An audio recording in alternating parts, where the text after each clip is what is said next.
Hello, everybody. Welcome back. It is 10 o'clock, and we have another amazing guest for you now.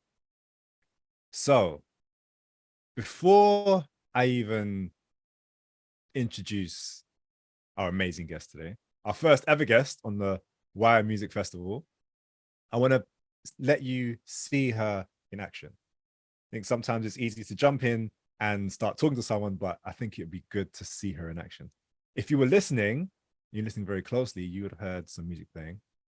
And that music played was Sarah herself playing from her album called My Favorite Melodies, which is available now on Spotify to listen to. So if you love the recorder, or if you're aspiring to play the recorder, or if you want some inspiration for your recorder playing or your general musicianship, then I recommend checking out Sarah's album called My Favorite Melodies. So before we go any further, I want to play you a short clip of Sarah playing.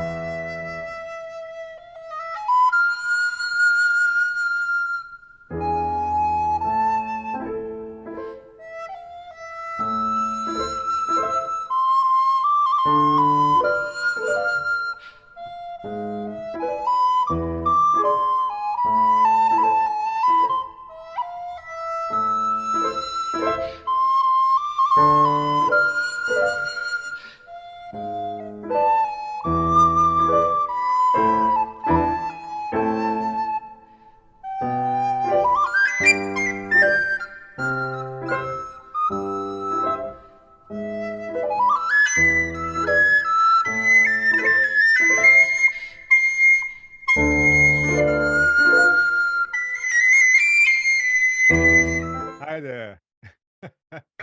Bit of a technical difficulty there. Not sure what happened, but before we left, I'm sure you all heard the amazing sounds of Sarah Jeffery. So without further ado, here is Sarah. Hi, Sarah. How you doing? I'm very well, thank you. How are you?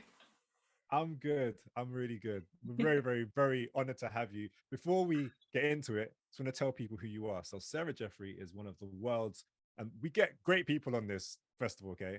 Sarah Jeffery is one of the world's foremost promoters of the recorder and a passionate champion of music education.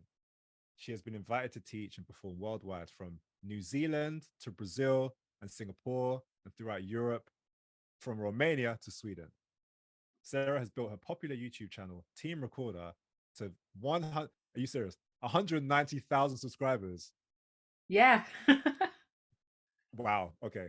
100. I don't know if any of you can comprehend how many subscribers that is. That's a lot of subscribers. A lot of people throughout through creating regular music tutorials, and she's been invited as an expert on the instrument on BBC Radio 3, BBC Radio 2, all of the BBC basically, and CBBS. She's recently appointed the honorary vice president for the Society of Recorder Players in the UK for her services to the music community. And in 2022 was appointed professor of recorder, specializing in contemporary music at Mhm. the Royal College of Music in London. Sarah, welcome. Thank you. It's wonderful to be here and to hi to everybody there. I can't see you on my screen, but I'm waving to each and every one of you. Awesome. I have to start from the beginning, right? So we've heard you play, we've seen you play. But before we get into seeing you live playing and finding out what that is next to you right there, Yes. because that can't be a recorder, I'm sure. Um, when you started your musical journey, what was there a moment that was there a moment that you just decided, yes, I'm going to be a musician, I'm going to be a recorder player? Did you see someone playing the recorder? Was it at school, like an inspirational teacher? What happened? It was it was a very gradual process because I didn't know that you could be a recorder player or even that you could be a musician. So I started the recorder in year two at my primary school in the lunchtime recorder club, and I loved it from the beginning. That's all I wanted to do. Um, I had a very inspirational music teacher when I got to year 12. So that was a long time afterwards, and she really encouraged me. But I would say one of the big moments was when I was 14. I went to see an orchestra play for the first time at the concert hall in Derby, where I come from.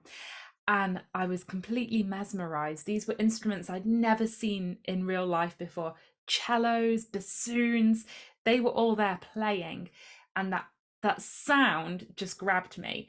So I felt then I want to be a musician. But for me, it's always been the recorder because that's the instrument that I play. It's close to my heart. So yeah. Awesome. To be honest, I didn't know you could be a recorder player. I started playing the recorder when I was, I don't know, maybe year one or something like that, year two, something like that. And we had some lessons, but never thought, that you could. I mean, from hearing you and seeing your videos and seeing how the incredible sounds you can get out of the recorder. So could you just take us through a little bit of the recorder? I have mine here. Yeah, great. So I can see you've got a descant recorder. That's what I have here. And this is the one we tend to start with. So if I give it a bit of a play.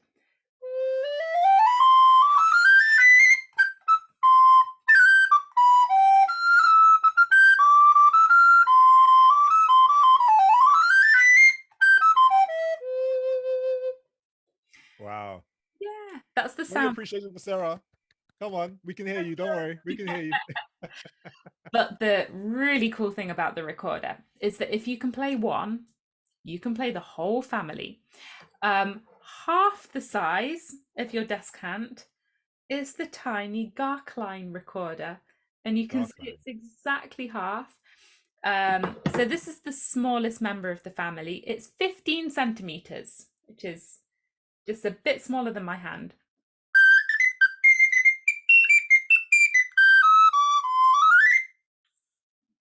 Awesome. It's very cute. So the smaller the recorder, the higher it's going to sound. You might have seen the treble, which is half as long again as the descant.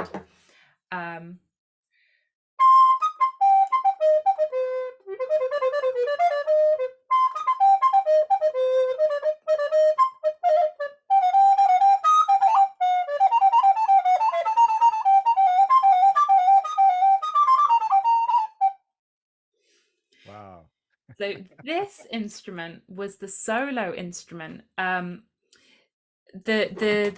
descant is the one that's most commonly used to start with, but most of the pieces for the recorder are actually written for the treble. This is our kind of soloist instrument. They never told us that. Yeah. And then, of course, we get bigger and bigger. We've got the tenor. Oh, okay. You've got some silver keys going on at the bottom. We do, because the bigger the recorder, the holes start to get further apart. And then to help us out, we've got some extra keys down here for the little finger. I'll tell you what, I'm just going to stand up.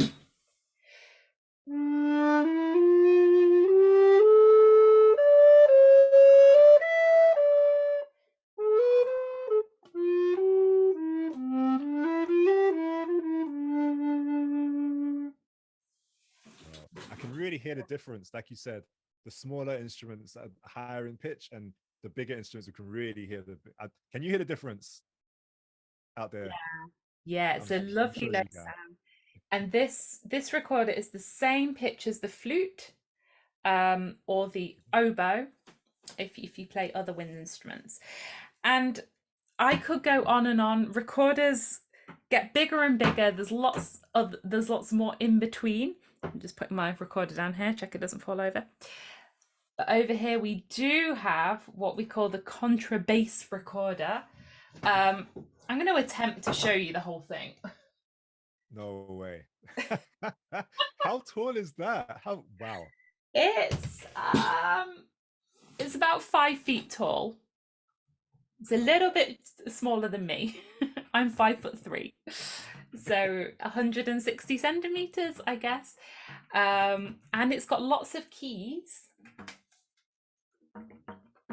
so that you can reach the holes. Okay. I'm sure you all want to know how this sounds. Here we go.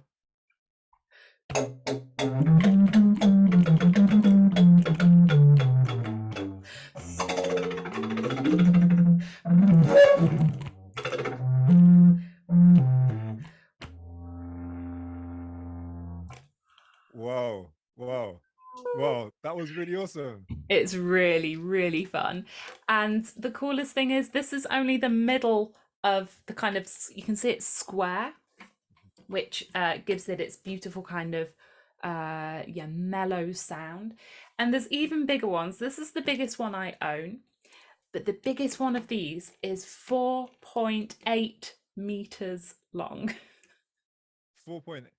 Okay, that's like tall as a house or something. I don't know. Like a So giraffe. it's So, it's huge. It's huge and it's very, very low. Unfortunately, I don't have one, but they're a lot of fun. And I'll tell you, recorder makers, the people who invent these, are very creative people, and they just keep inventing more and more creative things. Um, Sorry, my camera went a bit out of focus there. It's focusing on the hello.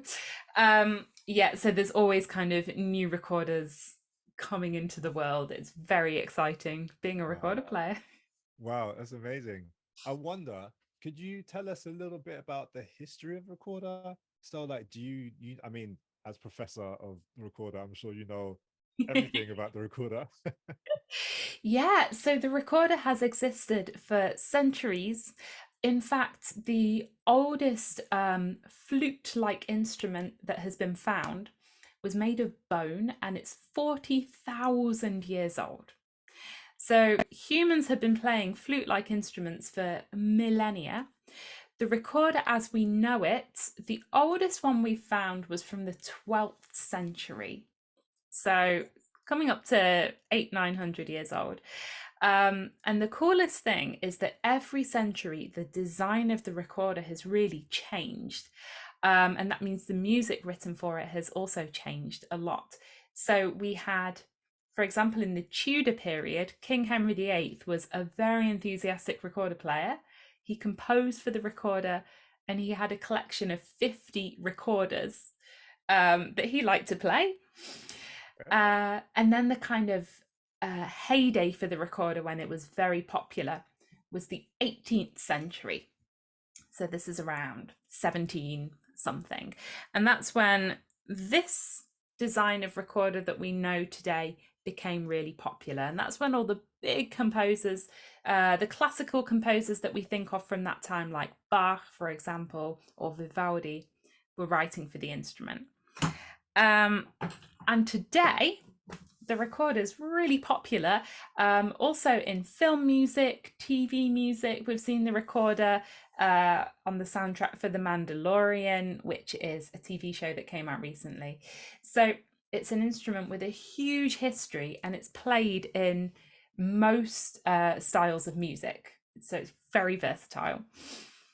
Awesome. I think it's important to say, right? Like for some kids out there, maybe you play the recorder right now and you think, okay, I'm gonna play the recorder, and when I get older, I'm gonna move on to the clarinet, or I'm gonna move on to the flute, or move on to the saxophone or the oboe or something. But you don't have to. I think we can see now. Yeah, Yeah. yeah. In fact, you know what? I I went the other way. I started playing I started playing the recorder in year two. And then in year 3 or 4, I got moved on to the flute.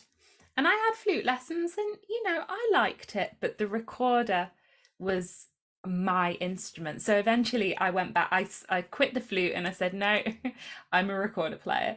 So yeah, I couldn't get away from the recorder.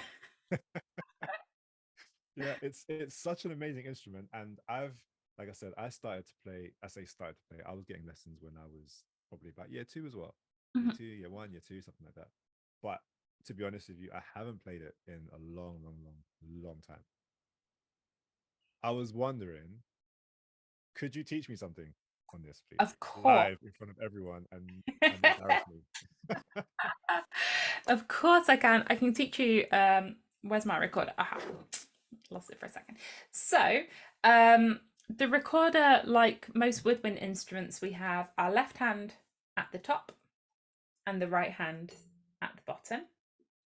And we're going to start right away with a really kind of proud posture. Yes, we're playing. And so make sure your shoulders are nice and relaxed as well. And then what we can do is close the thumb hole at the back. You've got this thumb hole here, and then the first hole with your finger. Mhm. And then if we blow into the recorder as if you're blowing up a balloon, we should hit a note, and that should sound like this.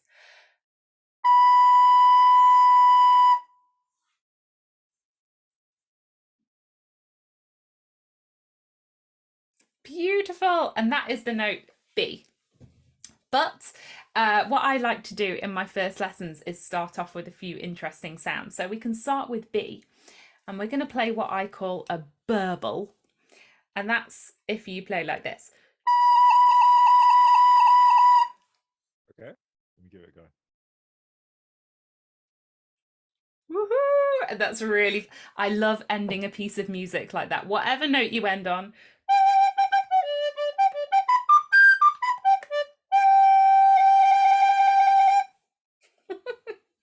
You know what? That's really cool because it sounds like something, it sounds like something fun and but you can actually end pieces of music like that. Yeah, yeah, I often do. And, and then you can also play the recorder like this. You take off your head joint, and if you cover the end with your hand, you can make a lot of really cool bird sounds.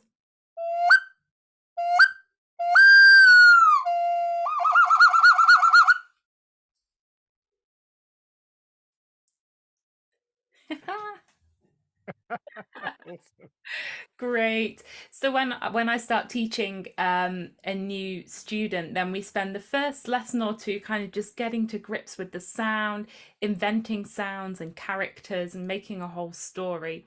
Because I really think music making, it's not only about playing the notes on the page and getting them right, it's about being creative. So if we enjoy every sound that our instrument can make right from the beginning, I think that makes the whole process a lot more fun. I agree. I totally agree. I Mhm. do want to ask a question though. So I know you said earlier, left hand on the top, right hand on the bottom. Yeah. But I know some people they might find it difficult to play the recorder like that with their left hand or their right hand. So Yeah. are there any are there any ways in which someone who might not have full function of any of their hands can actually play the recorder as well? Yes. So there are one-handed recorders, and I have them with me here. Um, these are this one is for the right hand, and this one is for the left hand. So this is a recorder where you can play all of the notes, all of the notes that you can get on a two-handed recorder, but it's got a set of keys to make it possible with one hand.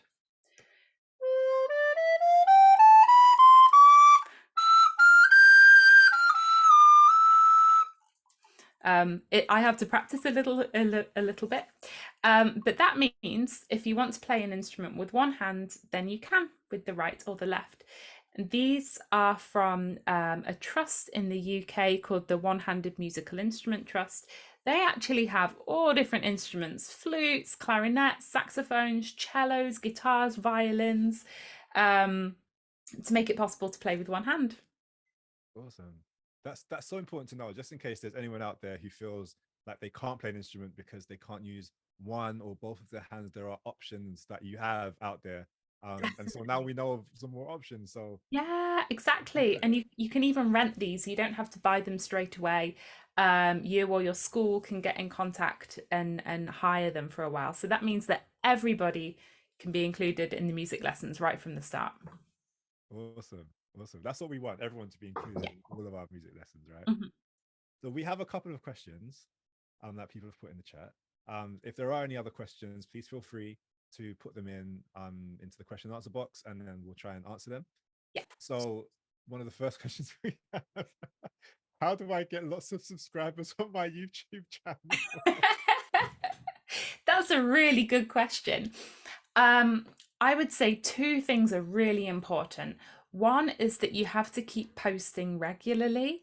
When I started my YouTube channel, it's called Team Recorder. It's all about the recorder. I post every week. And that was from the start. So that helped my audience to grow because they could look forward to a new video every week. And the other thing is, it's really important to be yourself. Don't try and be somebody different or try and be like another YouTuber you've seen. Be yourself and people will find you.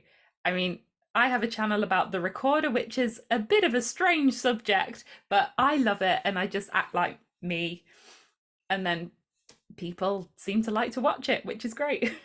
Awesome. Like, thank you. I'm considering starting my. I don't know what I would talk about, but it's definitely something I've been thinking about starting a YouTube channel. So, Yeah. thanks for the advice. And if anyone else is out there, you're interested. So, we have a couple of other questions. Okay, really nice questions. So, someone is asking, what is your favorite recorder to play? Ooh, it basically the recorder for the piece I'm playing at that point, it changes all the time. But I have to say I love the tenor recorder because it's got this deep sound, but it's still small enough that you can feel kind of agile and play fast. Um, I think it would have to be this one. Okay, Yeah. there you go. Question answered. There we go. We have another question. Okay, other than the recorder, what is your next favorite instrument? Ooh. So I really like singing. I started singing lessons as a hobby a few years ago, and I just love it because your voice can be an instrument too. And it's so much fun. I sing completely different music than I play on the recorder, and I love that. And I also used to play the piano, which I enjoy a lot, but I'll be honest with you, I'm not a very good piano player. So I have that purely for the fun and the love of music.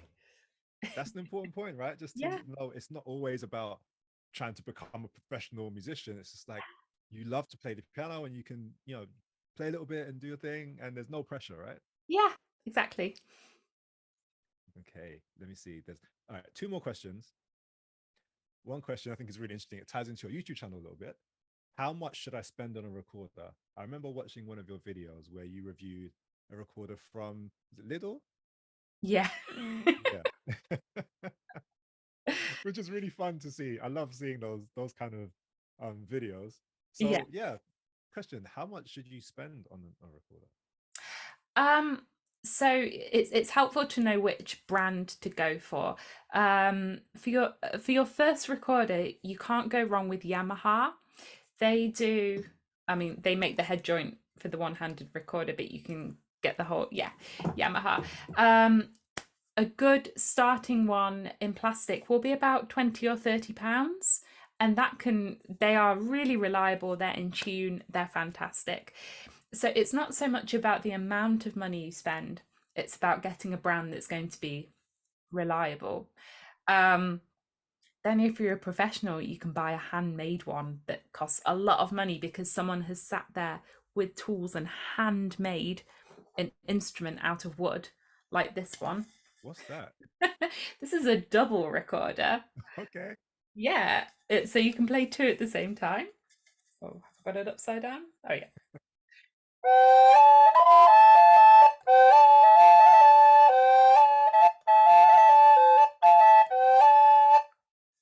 Wow. Which is a lot Look of at fun. that. We're learning about recorders never knew existed. This is great. Final question before we have to start wrapping up. Time's gone so fast. Mhm. What is your favorite genre of music that you like to play on the recorder? Ooh. So on the recorder, I play what's called contemporary classical music. So this means new pieces that have been written by composers that are alive today. And the reason I love it is because you can work on it with the composer and they come with really weird experimental sounds. And you have to kind of figure it out.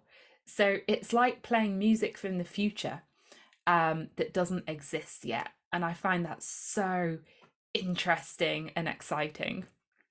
Big thank you to Sarah. We can hear you. Don't worry. Just give us a massive thank you. Round of applause. Stamp your feet. Whatever you need to do. Wave your hands. Anything. Thank you, Sarah, so much for being here today. Don't know what you've got planned for us today, but I hope you have an amazing day and amazing week. Thank And maybe you. at some point we'll get to maybe see you in person if That would you're be coming amazing. to a school or a city near you at some point. Yeah. Well, thank And you let so us know. much for having me. It's been really, really fun. Awesome, thank you. And let us know where we can find you online as well if anyone wants to check out your YouTube channel. Yeah, my YouTube channel is called Team Recorder. And I have a website that's my name, sarahjeffrey.com. And on those two places, you can find everything. Awesome. So I know I've seen and I've tried. You've got some really nice tutorials how to play the recorder.